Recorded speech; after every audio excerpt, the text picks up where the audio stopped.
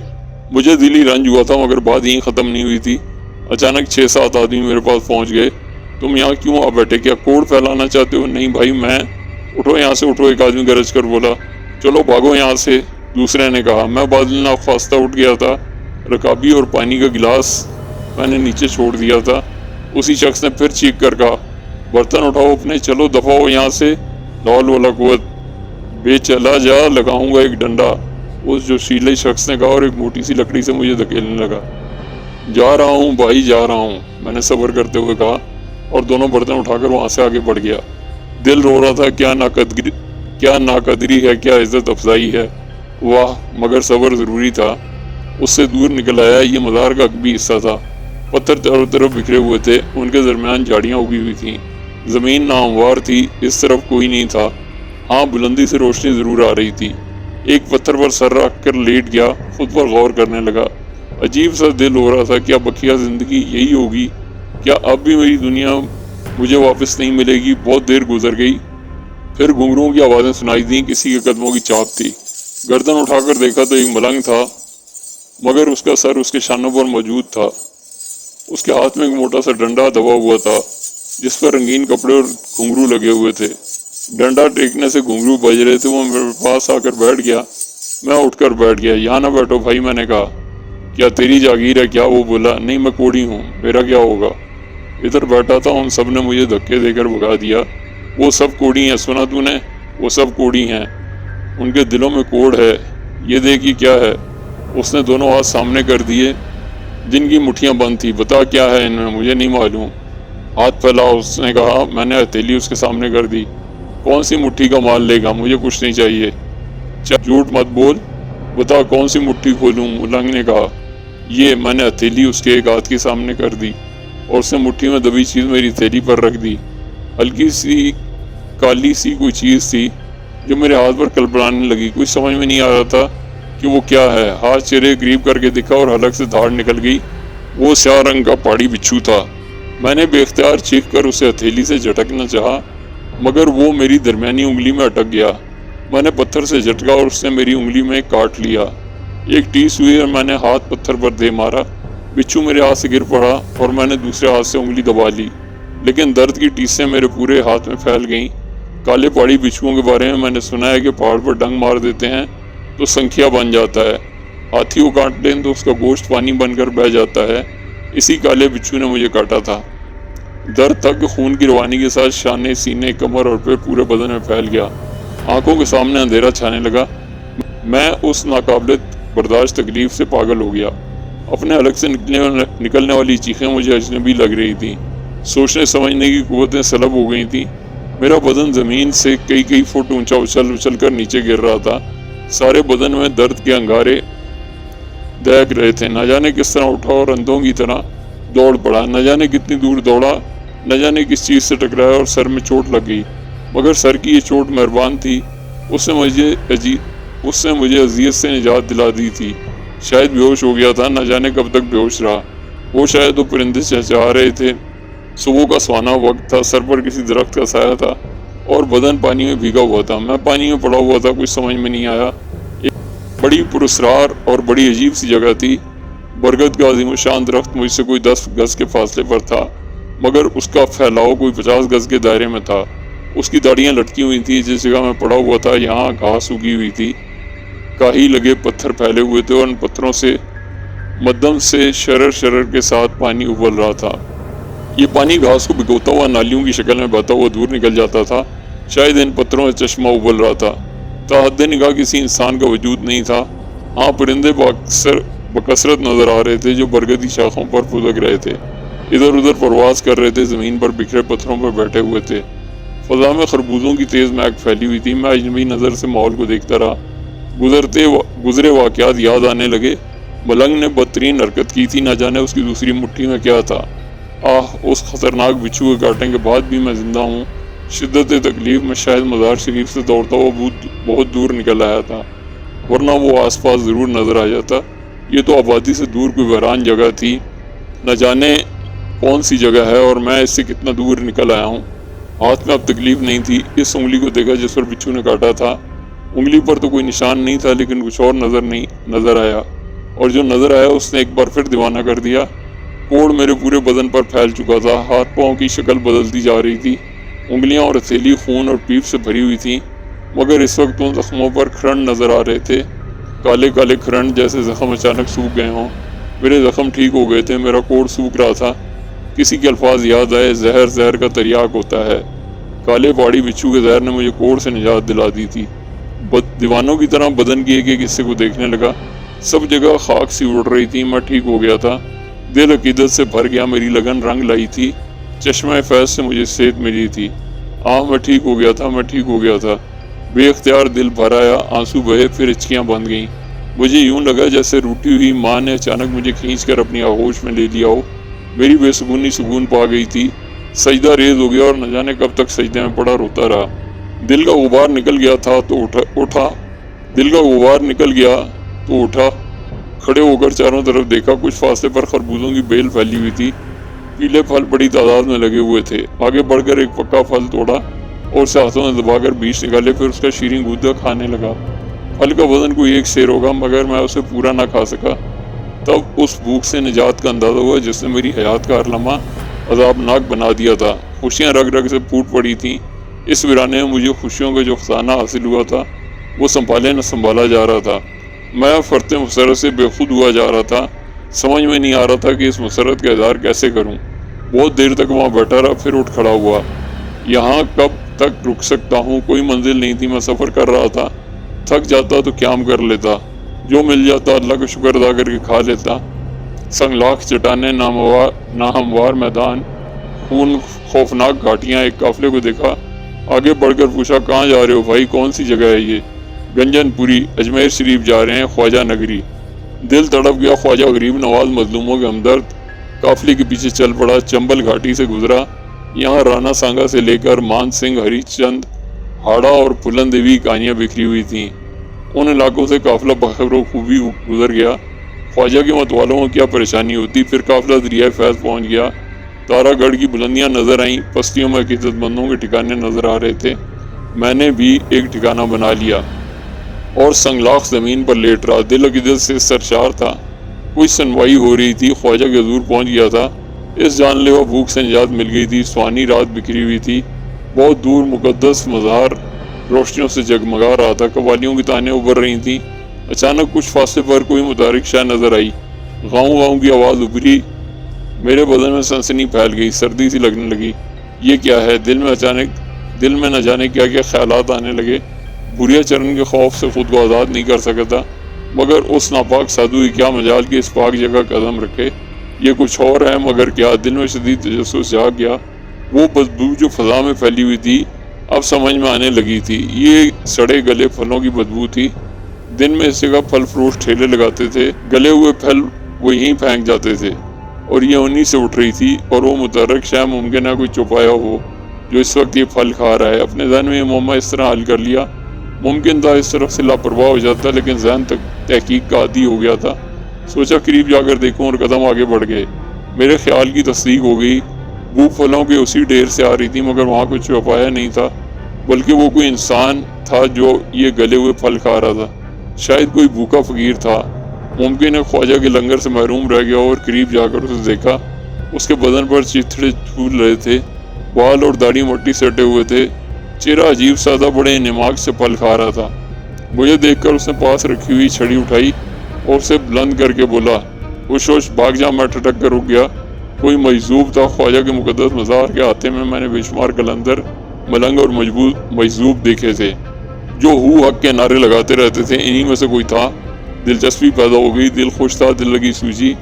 میں اس سے کچھ فاصلے پر بیٹھ گیا۔ بھاگ بھاگ، گندگی کرے گا۔ مجذوب نے پھر لکڑی اٹھا کر کہا، میں بھی پھل کھانا چاہتا ہوں۔ میں نے کہا، چھونا مت ورنہ لکڑی سے ماروں گا۔ مجھے بھی کچھ پھل دے دو، میں نے عاجزی سے کہا۔ منع کر رہا ہوں، بھاگ جا، پھل کھائے گا، گندا غلیظ کہیں کا۔ اتنا نہیں جانتا، پہلے پھل چکھنا پڑتا ہے پھر کھایا جاتا ہے۔ جا بھاگ، ہوش ہوش۔ اور ایک سڑی ہوئی نارنگی اٹھا کر کھانے لگا۔ میں پھل چکھنا چاہتا ہوں، میں نے کہا، اور وہ گردن جھکائے جھکائے ہنس پڑا۔ بار بار ہنستا رہا، پھر بے تحاشا ہنسنے لگا، پھر بولا، چکھ تو رہا ہے، جو کرتا ہے اس کا پھل چکھ تو رہا ہے، اور چکھے گا، ابھی اور چکھے گا۔ میں دنگ رہ گیا، کیا رمز تھا اس کے جملے میں۔ دل میں عقیدت پیدا ہو گئی۔ میں نے عاجزی سے کہا، بہت پھل کھا چکا ہوں، اب کھانا چاہتا ہوں۔ ایسے ہی کھانا چاہتا ہے، پہلے بیج وہ پودا لگا، پھر اسے پروان چڑھا، پھر پھل دے تو پھل کھا۔ بھاگتا ہے یا ماروں پتھر؟ مجذوب غصے سے کھڑا ہو گیا۔ اس نے پاس پڑا پتھر اٹھا لیا تھا۔ مجھ پر رحم کر دو، مجھے پھل دے دو، میں نے عاجزی سے کہا۔ مار رہا ہے، دیکھو یہ مجھے مار رہا ہے، میں بھی ماروں گا پھر نہ کہنا۔ اس نے پیچھے رک کر کے کہا، اور پھر جیسے کوئی آواز سن کر بولا، بھگا دو، بھگاتا ہوں۔ اس نے پتھر مجھ پر کھینچ مارا۔ میں بے اختیار جھک گیا اور پتھر میرے اوپر سے نکل گیا۔ غیروں سے رحم مانگتا ہے، بھاگ یہاں سے بھاگ۔ اس نے دوسرا پتھر اٹھا لیا اور ایک پتھر میری کمر میں لگا۔ اس کے بعد مجذوب نے مجھ پر پتھروں کی بارش کر دی۔ بے شمار چوٹیں لگی تھیں، بھاگنا پڑا۔ وہ میرے پیچھے آ رہا تھا اور پتھر اٹھا اٹھا کر مار رہا تھا۔ سر بچا ہوا تھا ورنہ اٹھنا مشکل ہو جاتا، مگر اب بدحواسی جاری ہو گئی تھی۔ مجذوب میرے پیچھے دوڑ رہا تھا۔ وہ منہ سے ایسی آوازیں نکالتا جا رہا تھا جیسے کسی کتے کو بھگا رہا ہو۔ بہت دور نکل آیا، ساری روشنیاں پیچھے رہ گئیں۔ پھر ایک پتھریلی دیوار سامنے آ گئی اور میں اس کے پیچھے پہنچ گیا۔ عجیب ناگہانی پڑی تھی، خیمے دور رہ گئے تھے اور مجذوب تھا کہ پیچھا نہیں چھوڑ رہا تھا۔ میں بری طرح تھک گیا تھا، اتنا فاصلہ طے کر لیا تھا کہ بیان نہیں کر سکتا تھا۔ یقین تھا کہ وہ اب ادھر بھی آ جائے گا، مگر وہ نہ آیا۔ دیر تک انتظار کرنے کے بعد میں نے اپنی جگہ چھوڑ دی۔ جھانک کر ٹیلے کے دوسری طرف دیکھا، وہ شاید واپس چلا گیا تھا۔ تاحد نگاہ کوئی نہیں تھا۔ سانس بحال ہونے لگی تھی۔ مزید کچھ دیر انتظار کیا اور اس کے بعد وہاں سے نکل آیا۔ پتہ نہیں اس بھاگ دوڑ میں کتنا فاصلہ طے ہو گیا تھا۔ مجذوب کی باتیں دل کو عجیب طرح سے متاثر کر رہی تھی۔ ذرا سا غم کا احساس بھی تھا۔ وہ خوشی جو ایک تصور سے تھوڑی دیر پہلے ملی تھی، یعنی میں نے سوچا تھا کہ پہلے مصیبتوں کے لمحات ٹلنے لگے ہیں، کچھ بہتری ہو رہی ہے میری زندگی میں، اور اب اس بات نے ہی اتنی کوشی بخشی تھی کہ اپنے خیمے سے نکل کر باہر آ گیا تھا۔ مجذوب کے الفاظ بڑی گہرائیوں کے حامل تھے۔ اس نے کہا تھا کہ پہلے پھل چکھا جاتا ہے اور اس کے بعد کھایا جاتا ہے، اور اس کی تفصیل میری نگاہوں کے سامنے تھی۔ برائیوں کا پھل واقعی چکھا جاتا ہے اور نیکیاں جب پھل دیتی ہیں تب وہ پھل کھایا جاتا ہے۔ کون سی نیکیاں کر لی تھی میں نے؟ بس برائیوں کے راستے پر نکلا تھا اور غلاظتوں میں ڈوبتا چلا گیا تھا۔ اب تو ہر چیز نگاہوں کے سامنے تھی، کوئی بات پوشیدہ نہیں رہی تھی۔ بوریا چرن بھی اپنے ہی جال میں جکڑ گیا تھا۔ غالباً اسے کالے جادو کا یہ بھی ایک حصہ تھا کہ اس وقت کوئی بھی اس کے سامنے آئے اور اپنی غرض کا اظہار کرے تو وہ اپنی بھی غرض کا تبادلہ کرے، اور بدنصیبی ہی میری تقدیر میں لکھی ہوئی تھی۔ نہ جانے اب اور کتنے پھل چکھنے پڑیں گے۔ مجذوب کا کہنا تو کچھ اس انداز کا تھا جیسے ابھی میں نے کوئی مصیبت بھگتی ہی نہ ہو۔ کیا میں مزید مشکلات کا شکار ہو سکتا ہوں؟ کیا میرے اندر اب اتنی سخت ہے کہ میں اپنے کیے کا پھل چکھوں؟ اگر میری تقدیر میں لکھا ہے تو پھل کھانے کو کب ملے گا؟ دل عجیب سی دکھن کا شکار تھا۔ بہرحال بیچاروں تک پہنچنا تو بے حد ضروری تھا، جو مجھ سے اپنی محبت کے سارے یہاں تک لے آئے تھے اور اس کے بعد مزید کہیں اور جانے کا ارادہ رکھتے تھے۔ دل سے ریحانہ بیگم کے لیے دعائیں نکلنے لگیں۔ بس ذرا سی بد دلی پیدا ہو گئی تھی، لیکن میں تکلیف بھی ہنسی خوشی برداشت کر لینا چاہتا تھا۔ کسی سے کہنا تو بے مقصد ہی ہوگا، کیا فائدہ کسی سے ان باتوں کا تذکرہ کرنے سے؟ آگے بڑھتا رہا، جس راستے سے دوڑتا ہوا آیا تھا اسی سمت واپس جا رہا تھا، مگر نہ تو مزار اقدس کی روشنی نظر آ رہی تھی نہ کوئی اور ہی روشنی۔ پیر جواب دیتے جا رہے تھے، جسمانی قوتیں ساتھ چھوڑتی جا رہی تھیں، لیکن وہاں پہنچنا ضروری تھا۔ نہ جانے کتنا وقت گزر گیا، پھر ایک جگہ رک کر میں نے ہراساں نظروں سے چاروں طرف دیکھا۔ یہ کیا ہو گیا؟ کہاں نکل آیا ہوں؟ وہ سب کچھ نظر کیوں نہیں آ رہا؟ کیا راستہ بھٹک گیا ہوں؟